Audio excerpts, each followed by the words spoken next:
had a choice: Thailand or the Philippines. One ticket, and everyone I asked pointed me in exactly the same direction without blinking. Thailand. Every travel blog, every algorithm, every friend who had spent time in Southeast Asia said the same word before I even finished the question. Thailand. So I closed every tab, ignored every recommendation, and booked the Philippines instead. And I need you to understand something before the story goes any further. I am not going to tell you yet what happened on day 19. But I will tell you that it involved a beach, a piece of paper a stranger slid across a table to me like she was passing me a secret, and a moment that made every Thailand recommendation I had ever received feel like a genuine mistake. We are getting there. Stay with me. If you are new here, subscribe right now because we do not follow the crowd on this channel. Hit that like button and drop a comment below telling me exactly where in the world you are watching from. I want every Filipino, every American, every Thai, every traveler who has ever faced this exact choice in that comment section. Now let us get into it. I want to say something honest before we go any further. I have been to Thailand twice. I love Thailand. Bangkok is one of the most electric cities I have ever walked through, and the food alone is worth the flight. I am not here to tear Thailand down, but I am going to tell you the truth about what happens when you actually put these two countries side by side with completely honest eyes. And the truth is more uncomfortable for the travel industry than most people with large platforms are willing to say out loud. I landed in Manila, and within the first 48 hours I met a woman named Clara. She was not a tour guide, not a vendor, not anyone trying to sell me anything. She was a college student sitting across from me on a jeepney, age 19, light brown skin, straight black hair pulled back in a ponytail, wearing a plain white school blouse and dark skirt, a thick textbook open on her lap. She heard my accent and looked up. We started talking. Within 10 minutes she was telling me about the scholarship she was applying for to study environmental science in Canada, about the research paper she was writing on coral reef restoration in the Visayas, about the specific professor at a Manila university whose class she was fighting to get into. She was sharp and specific and completely unhurried in the way that people are when they are genuinely interested in another human being rather than performing interest for a transaction. I sat on that jeepney for 4 extra stops past where I needed to get off because I did not want the conversation to end. In 2 full weeks in Thailand, I never had a single exchange like that.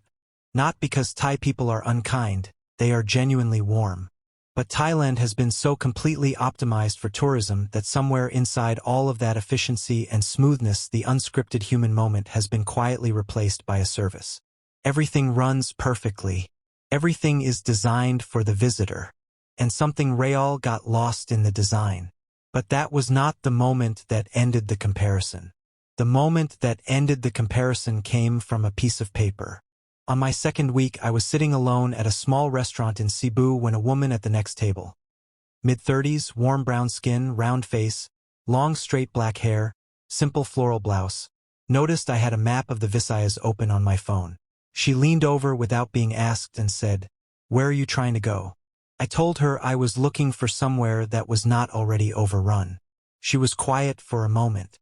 Then she tore a small piece of paper from her notebook, wrote a name on it, and slid it across the table to me. She said, "Go there before anyone else finds out it exists." Then she went back to her meal like it was nothing. I looked at the name. I had never heard of it in my life. 3 days later, I was on a small wooden boat crossing water so clear I could see the seafloor from 10 meters above it. I want you to stay with me here because this is where the entire comparison between Thailand and the Philippines collapses into something that cannot be argued with. I have been to the best beaches Thailand has. Railay, Koh Lanta, the islands around Krabi that appear on every travel magazine cover in every airport in the world. I had believed for years that Southeast Asian beaches simply did not get better than those. I had staked that belief on 2 full trips and hundreds of photographs and every conversation I had ever had with other travelers who confirmed it back to me. I was completely and entirely wrong. What was in front of me when I stepped off that boat was something that Railay Beach in its absolute best moment could not touch. White sand so fine it made a sound under my feet. Water shifting through 5 different shades of blue and green from the shoreline outward like someone had painted it in deliberate careful gradients. Limestone cliffs rising straight out of the ocean draped not in beach bars and cocktail menus but in wild, uncut jungle spilling all the way down to the waterline. And almost nobody there. A few local fishermen at the far end pulling nets in the early morning quiet. Two other travelers sitting so far apart from each other that the silence between them felt like a choice they had both made independently and correctly. I sat down on that sand and I did not move for a long time. I thought about Clara on the jeepney. I thought about the woman in Cebu who handed me that piece of paper like she was trusting me with something. I thought about every person who had said Thailand without pausing, and I tried to understand how this beach, this real, existing, accessible beach, had been left out of every single one of those conversations. And then I understood it. Thailand has been found. Thailand has been packaged and marketed and photographed from every angle and delivered to the world in the most optimized format possible. And that is genuinely impressive.